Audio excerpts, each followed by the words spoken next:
Hari Raya SOP Aidiladha. Ini ramai yang bimbang semalam ni. Ada yang kata dah beli tiket, boleh balik ke tak boleh balik. Ya. Jadi kita hari ini kita membincangkan tentang SOP Aidiladha.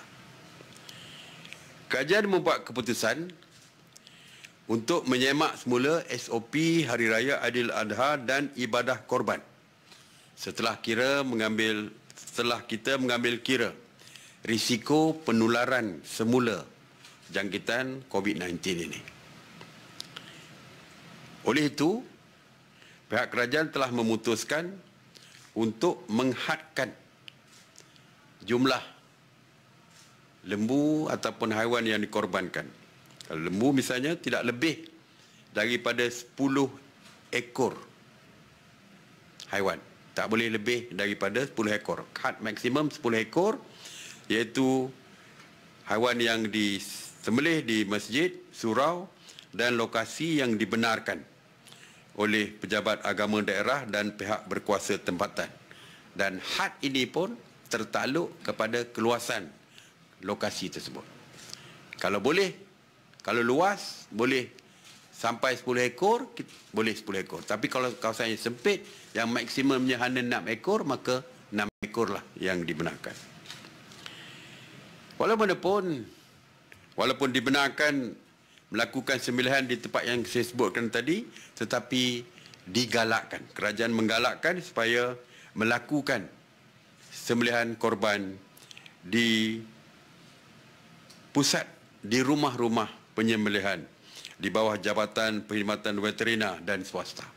Di Jabatan Veterina, Pusat Perkhidmatan Veterina ada 28 buah pusat sembelihan, manakala swasta ada 31 buah pusat sembelihan. Jadi lebih baik digalakkan buat di pusat sembelihan. Jumlah kehadiran sewaktu ibadah korban dijalankan adalah nisbahnya 20 orang untuk seekor haiwan. 20. Kalau ada 5 ekor disembelih, makna boleh sampai 100 orang. Kalau 10 ekor, 200 orang boleh. Ini termasuklah yang menyembelih, yang melapah, yang memotong daging, yang mengedarkan daging. Jadi semuanya berdasarkan nisbah 20 orang untuk setiap ekor. Tapak, biasanya di tapak penyembelihan diadakan jamuan. Ada tempat yang mengadakan jamuan makan. Jamuan makan, kenduri dan sebagainya tidak dibenarkan kecuali makanan berbungkus saja. Petugas-petugas yang bekerja daripada pagi sampai tengah hari untuk menyelesaikan tugas mereka boleh makan, tetapi makanan yang berbungkus saja. Tidak ada kenduri kendara seperti biasa.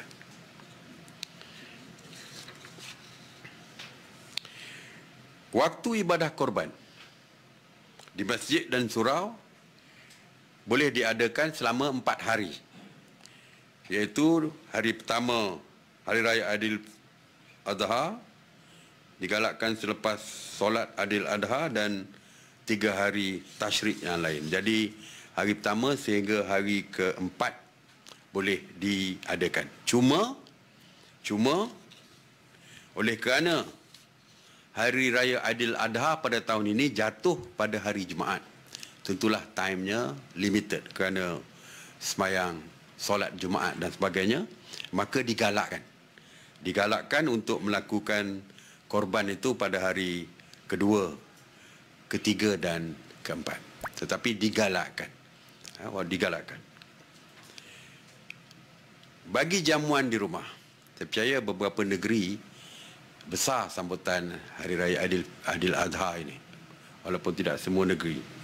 Untuk jamuan di rumah atau pengunjung ke rumah tidak boleh melebihi 20 orang pada satu-satu masa. Ya, satu-satu masa. Bagi individu yang menjalani proses kuarantin di rumah, dilarang sekali keluar di rumah, apatah lagi nak balik kampung. Tak boleh juga menunaikan solat sunat Aidiladha, malah tidak boleh menerima tetamu pun di rumah mereka. Perlu ingatkan, ya.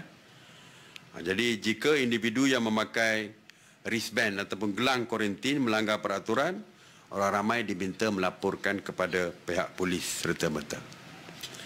Dan untuk memantau sembelihan dan juga kenduri kendara ataupun jamuan seperti yang saya sebutkan tadi, pihak polis akan berada di lapangan, akan berada di tempat-tempat sembelihan dan sebagainya.